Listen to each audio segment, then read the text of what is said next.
ಸರ್ಕಾರದಿಂದ ಈಗ ವಿದ್ಯಾರ್ಥಿಗಳಿಗೆ ಶೂ ಬದಲು ಚಪ್ಪಲಿ ಭಾಗ್ಯ. ಕೆಲ ಜಿಲ್ಲೆ ವಿದ್ಯಾರ್ಥಿಗಳಿಗೆ ಶೂ ಬದಲು ಈಗ ಚಪ್ಪಲಿ ಕೊಡಬೇಕು ಅನ್ನುವಂತಹ ನಿಟ್ಟಿನಲ್ಲಿ ಚಿಂತನೆಗಳು ನಡೀತಾ ಇದೆ.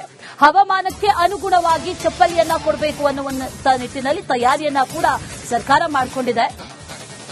ಎಲ್ಲಾ ಕಡೆಗಳಲ್ಲ, ಎಲ್ಲಿ ಬೇಡಿಕೆ ಇದೆಯೋ ಆ ಜಿಲ್ಲೆಗಳಲ್ಲಿ ಮಾಹಿತಿಯನ್ನ ಸಂಗ್ರಹ ಮಾಡೋದಕ್ಕೆ ಈಗ ಸರ್ಕಾರ ಪ್ಲಾನ್ ಮಾಡಿಕೊಂಡಿದೆ. ಮಾಹಿತಿ ಕಲೆ ಹಾಕೋದಕ್ಕೆ ಉಪನಿರ್ದೇಶಕರಿಗೆ ಸೂಚನೆಯನ್ನ ಕೂಡ ನೀಡಲಾಗಿದೆ. ಉರ್ದು ಮತ್ತು ಅಲ್ಪಸಂಖ್ಯಾತ ಭಾಷಾ ಶಾಲೆ ನಿರ್ದೇಶನಾಲಯ ಸೂಚನೆಯನ್ನ ನೀಡಿರೋದು. ಬೇಸಿಗೆ ಹಾಗೂ ಮಳೆಗಾಲದಲ್ಲಿ ಶೂ ಸಾಕ್ಸ್ ಧರಿಸೋದಕ್ಕೆ ಕಷ್ಟ ಆಗುತ್ತೆ, ಕೆಲವು ಕಡೆಗಳೆಲ್ಲ ಸಾಧ್ಯ ಆಗೋದಿಲ್ಲ. ಇಂಥದ್ದೊಂದು ವಿಚಾರ ಪ್ರಸ್ತಾವನೆ ಹಿಂದೆಯೂ ಕೂಡ ಕೇಳಿ ಬಂದಿತ್ತು. ಈಗ ಅಂತ ಜಿಲ್ಲೆಗಳನ್ನ ಪಟ್ಟಿ ಮಾಡಬೇಕು ಅಂತ ಇಲಾಖೆ ಈಗ ಸೂಚನೆಯನ್ನ ಕೊಟ್ಟಿರೋದು. ಆ ನಿಟ್ಟಿನಲ್ಲಿ ಕೆಲವೊಂದು ಕಡೆಗಳಲ್ಲಿ ಶೂ ಸಾಕ್ಸ್ ಬದಲು ಚಪ್ಪಲಿ ಸಿಗುವಂತ ಸಾಧ್ಯತೆಗಳಿದೆ.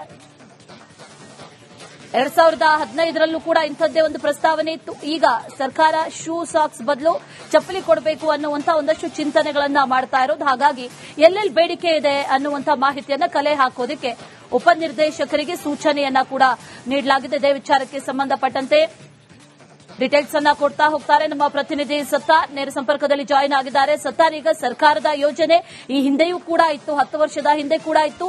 ಈಗ ಅದನ್ನ ಕಾರ್ಯರೂಪಕ್ಕೆ ತರುವಂತಹ ನಿಟ್ಟಿನಲ್ಲಿ ಒಂದಷ್ಟು ಬೆಳವಣಿಗೆಗಳು ನಡೀತಾ ಇದೆ. ಯಾವಾಗ ಇದು ಕಾರ್ಯರೂಪಕ್ಕೆ ಬರಬಹುದು? ಮುಂದಿನ ವರ್ಷವಾ ಅಥವಾ ಇದೇ ವರ್ಷದಲ್ಲಿ ಜಾರಿಗೆ ತರ್ತಾರಾ? ಹೇಗೆ, ಏನು ಡೀಟೇಲ್ಸ್ ಏನಿದೆ?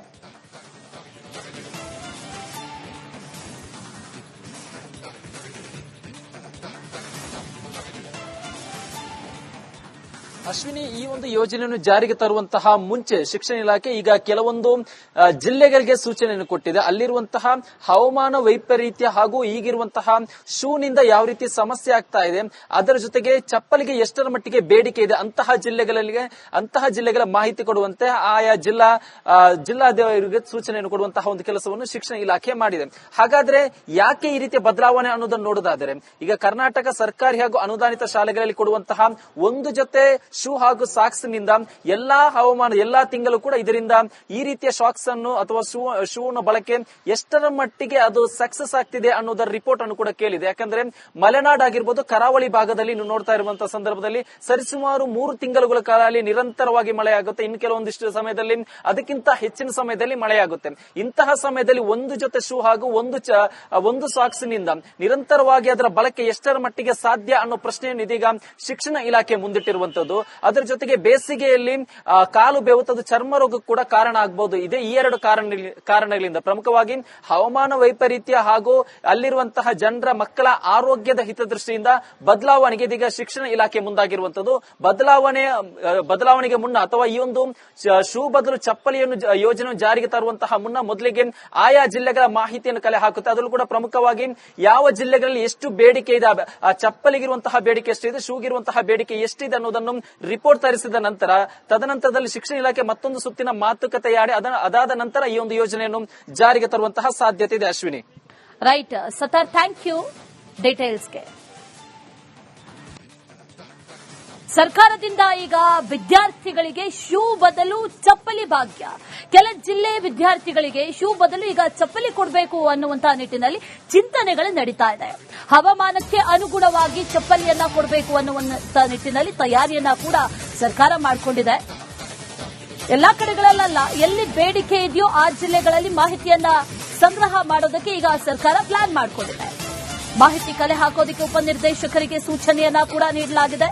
ಉರ್ದು ಮತ್ತು ಅಲ್ಪಸಂಖ್ಯಾತ ಭಾಷಾ ಶಾಲೆ ನಿರ್ದೇಶನಾಲಯ ಸೂಚನೆಯನ್ನ ನೀಡಿರೋದು. ಬೇಸಿಗೆ ಹಾಗೂ ಮಳೆಗಾಲದಲ್ಲಿ ಶೂ ಸಾಕ್ಸ್ ಧರಿಸೋದಕ್ಕೆ ಕಷ್ಟ ಆಗುತ್ತೆ, ಕೆಲವು ಕಡೆಗಳೆಲ್ಲ ಸಾಧ್ಯ ಆಗೋದಿಲ್ಲ. ಇಂಥದ್ದೊಂದು ವಿಚಾರ ಪ್ರಸ್ತಾವನೆ ಹಿಂದೆಯೂ ಕೂಡ ಕೇಳಿ ಬಂದಿತ್ತು. ಈಗ ಅಂತ ಜಿಲ್ಲೆಗಳನ್ನ ಪಟ್ಟಿ ಮಾಡಬೇಕು ಅಂತ ಇಲಾಖೆ ಈಗ ಸೂಚನೆಯನ್ನ ಕೊಟ್ಟಿರೋದು. ಆ ನಿಟ್ಟಿನಲ್ಲಿ ಕೆಲವೊಂದು ಕಡೆಗಳಲ್ಲಿ ಶೂ ಸಾಕ್ಸ್ ಬದಲು ಚಪ್ಪಲಿ ಸಿಗುವಂತ ಸಾಧ್ಯತೆಗಳಿದೆ. 2015ರಲ್ಲೂ ಕೂಡ ಇಂಥದ್ದೇ ಒಂದು ಪ್ರಸ್ತಾವನೆ ಇತ್ತು. ಈಗ ಸರ್ಕಾರ ಶೂ ಸಾಕ್ಸ್ ಬದಲು ಚಪ್ಪಲಿ ಕೊಡಬೇಕು ಅನ್ನುವಂತ ಒಂದಷ್ಟು ಚಿಂತನೆಗಳನ್ನ ಮಾಡ್ತಾ ಇರೋದು. ಹಾಗಾಗಿ ಎಲ್ಲೆಲ್ಲಿ ಬೇಡಿಕೆ ಇದೆ ಅನ್ನುವಂತ ಮಾಹಿತಿಯನ್ನ ಕಲೆ ಹಾಕೋದಕ್ಕೆ ಉಪನಿರ್ದೇಶಕರಿಗೆ ಸೂಚನೆಯನ್ನ ಕೂಡ ನೀಡಲಾಗಿದೆ. ಇದೇ ವಿಚಾರಕ್ಕೆ ಸಂಬಂಧಪಟ್ಟಂತೆ ಡೀಟೇಲ್ಸ್ ಅನ್ನ ಕೊಡ್ತಾ ಹೋಗ್ತಾರೆ ನಮ್ಮ ಪ್ರತಿನಿಧಿ ಸತ್ತಾರ್. ನೇರ ಸಂಪರ್ಕದಲ್ಲಿ ಜಾಯಿನ್ ಆಗಿದ್ದಾರೆ. ಸತ್ತಾರ್, ಈಗ ಸರ್ಕಾರದ ಯೋಜನೆ ಈ ಹಿಂದೆಯೂ ಕೂಡ ಇತ್ತು, 10 ವರ್ಷದ ಹಿಂದೆ ಕೂಡ ಇತ್ತು. ಈಗ ಅದನ್ನ ಕಾರ್ಯರೂಪಕ್ಕೆ ತರುವಂತಹ ನಿಟ್ಟಿನಲ್ಲಿ ಒಂದಷ್ಟು ಬೆಳವಣಿಗೆಗಳು ನಡೀತಾ ಇದೆ. ಯಾವಾಗ ಇದು ಕಾರ್ಯರೂಪಕ್ಕೆ ಬರಬಹುದು? ಮುಂದಿನ ವರ್ಷವಾ ಅಥವಾ ಇದೇ ವರ್ಷದಲ್ಲಿ ಜಾರಿಗೆ ತರ್ತಾರಾ? ಹೇಗೆ, ಏನು ಡೀಟೇಲ್ಸ್ ಏನಿದೆ?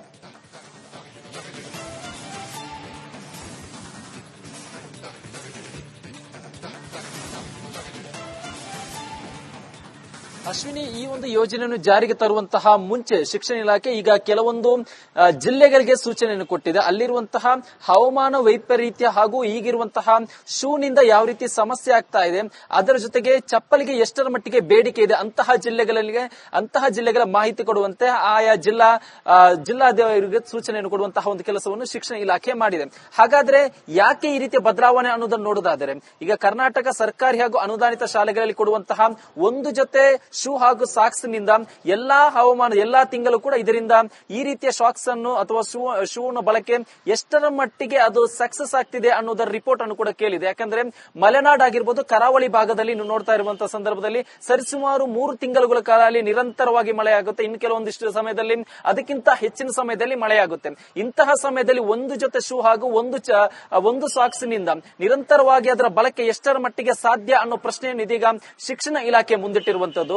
ಅದರ ಜೊತೆಗೆ ಬೇಸಿಗೆಯಲ್ಲಿ ಕಾಲು ಬೆವತದ ಚರ್ಮ ರೋಗಕ್ಕೆ ಕೂಡ ಕಾರಣ ಆಗಬಹುದು. ಇದೇ ಈ 2 ಕಾರಣಗಳಿಂದ, ಪ್ರಮುಖವಾಗಿ ಹವಾಮಾನ ವೈಪರೀತ್ಯ ಹಾಗೂ ಅಲ್ಲಿರುವಂತಹ ಜನರ ಮಕ್ಕಳ ಆರೋಗ್ಯದ ಹಿತದೃಷ್ಟಿಯಿಂದ ಬದಲಾವಣೆಗೆ ಇದೀಗ ಶಿಕ್ಷಣ ಇಲಾಖೆ ಮುಂದಾಗಿರುವಂತದ್ದು. ಬದಲಾವಣೆಗೆ ಮುನ್ನ ಅಥವಾ ಈ ಒಂದು ಶೂ ಬದಲು ಚಪ್ಪಲಿಯನ್ನು ಯೋಜನೆ ಜಾರಿಗೆ ತರುವಂತಹ ಮುನ್ನ ಮೊದಲಿಗೆ ಆಯಾ ಜಿಲ್ಲೆಗಳ ಮಾಹಿತಿಯನ್ನು ಕಲೆ ಹಾಕುತ್ತೆ. ಅದರಲ್ಲೂ ಕೂಡ ಪ್ರಮುಖವಾಗಿ ಯಾವ ಜಿಲ್ಲೆಗಳಲ್ಲಿ ಎಷ್ಟು ಬೇಡಿಕೆ ಇದೆ, ಆ ಚಪ್ಪಲಿಗಿರುವಂತಹ ಬೇಡಿಕೆ ಎಷ್ಟಿದೆ, ಶೂಗಿರುವಂತಹ ಬೇಡಿಕೆ ಎಷ್ಟಿದೆ ಅನ್ನೋದನ್ನು ರಿಪೋರ್ಟ್ ತರಿಸಿದ ನಂತರ ತದನಂತರದಲ್ಲಿ ಶಿಕ್ಷಣ ಇಲಾಖೆ ಮತ್ತೊಂದು ಸುತ್ತಿನ ಮಾತುಕತೆಯಾಡಿ ಅದಾದ ನಂತರ ಈ ಒಂದು ಯೋಜನೆಯನ್ನು ಜಾರಿಗೆ ತರುವಂತಹ ಸಾಧ್ಯತೆ ಇದೆ. Ashwini, right Sattar, thank you ಡೀಟೇಲ್ಸ್ಗೆ. ಎಲ್ಲಾ ತಿಂಗಳು ಕೂಡ ಇದರಿಂದ ಈ ರೀತಿಯ ಶಾಕ್ಸ್ ಅನ್ನು ಅಥವಾ ಶೂನ ಬಳಕೆ ಎಷ್ಟರ ಮಟ್ಟಿಗೆ ಅದು ಸಕ್ಸಸ್ ಆಗ್ತಿದೆ ಅನ್ನೋದರ ರಿಪೋರ್ಟ್ ಅನ್ನು ಕೂಡ ಕೇಳಿದೆ. ಯಾಕಂದ್ರೆ ಮಲೆನಾಡು ಆಗಿರ್ಬೋದು, ಕರಾವಳಿ ಭಾಗದಲ್ಲಿ ನೋಡ್ತಾ ಇರುವಂತಹ ಸಂದರ್ಭದಲ್ಲಿ ಸರಿಸುಮಾರು 3 ತಿಂಗಳುಗಳ ಕಾಲ ನಿರಂತರವಾಗಿ ಮಳೆಯಾಗುತ್ತೆ. ಇನ್ನು ಕೆಲವೊಂದಿಷ್ಟು ಸಮಯದಲ್ಲಿ ಅದಕ್ಕಿಂತ ಹೆಚ್ಚಿನ ಸಮಯದಲ್ಲಿ ಮಳೆಯಾಗುತ್ತೆ. ಇಂತಹ ಸಮಯದಲ್ಲಿ ಒಂದು ಜೊತೆ ಶೂ ಹಾಗೂ ಒಂದು ಸಾಕ್ಸ್ ನಿಂದ ನಿರಂತರವಾಗಿ ಅದರ ಬಳಕೆ ಎಷ್ಟರ ಮಟ್ಟಿಗೆ ಸಾಧ್ಯ ಅನ್ನೋ ಪ್ರಶ್ನೆಯನ್ನು ಇದೀಗ ಶಿಕ್ಷಣ ಇಲಾಖೆ ಮುಂದಿಟ್ಟಿರುವಂತದ್ದು. ಅದರ ಜೊತೆಗೆ ಬೇಸಿಗೆಯಲ್ಲಿ ಕಾಲು ಬೆವತದ ಚರ್ಮ ರೋಗಕ್ಕೆ ಕೂಡ ಕಾರಣ ಆಗಬಹುದು. ಇದೇ ಈ 2 ಕಾರಣಗಳಿಂದ, ಪ್ರಮುಖವಾಗಿ ಹವಾಮಾನ ವೈಪರೀತ್ಯ ಹಾಗೂ ಅಲ್ಲಿರುವಂತಹ ಜನರ ಮಕ್ಕಳ ಆರೋಗ್ಯದ ಹಿತದೃಷ್ಟಿಯಿಂದ ಬದಲಾವಣೆಗೆ ಇದೀಗ ಶಿಕ್ಷಣ ಇಲಾಖೆ ಮುಂದಾಗಿರುವಂತದ್ದು. ಬದಲಾವಣೆಗೆ ಮುನ್ನ ಅಥವಾ ಈ ಒಂದು ಶೂ ಬದಲು ಚಪ್ಪಲಿಯನ್ನು ಯೋಜನೆ ಜಾರಿಗೆ ತರುವಂತಹ ಮುನ್ನ ಮೊದಲಿಗೆ ಆಯಾ ಜಿಲ್ಲೆಗಳ ಮಾಹಿತಿಯನ್ನು ಕಲೆ ಹಾಕುತ್ತೆ. ಅದರಲ್ಲೂ ಕೂಡ ಪ್ರಮುಖವಾಗಿ ಯಾವ ಜಿಲ್ಲೆಗಳಲ್ಲಿ ಎಷ್ಟು ಬೇಡಿಕೆ ಇದೆ, ಆ ಚಪ್ಪಲಿಗಿರುವಂತಹ ಬೇಡಿಕೆ ಎಷ್ಟಿದೆ, ಶೂಗಿರುವಂತಹ ಬೇಡಿಕೆ ಎಷ್ಟಿದೆ ಅನ್ನೋದನ್ನು ರಿಪೋರ್ಟ್ ತರಿಸಿದ ನಂತರ ತದನಂತರದಲ್ಲಿ ಶಿಕ್ಷಣ ಇಲಾಖೆ ಮತ್ತೊಂದು ಸುತ್ತಿನ ಮಾತುಕತೆಯಾಡಿ ಅದಾದ ನಂತರ ಈ ಒಂದು ಯೋಜನೆಯನ್ನು ಜಾರಿಗೆ ತರುವಂತಹ ಸಾಧ್ಯತೆ ಇದೆ. Ashwini, right Sattar, thank you ಡೀಟೇಲ್ಸ್ಗೆ.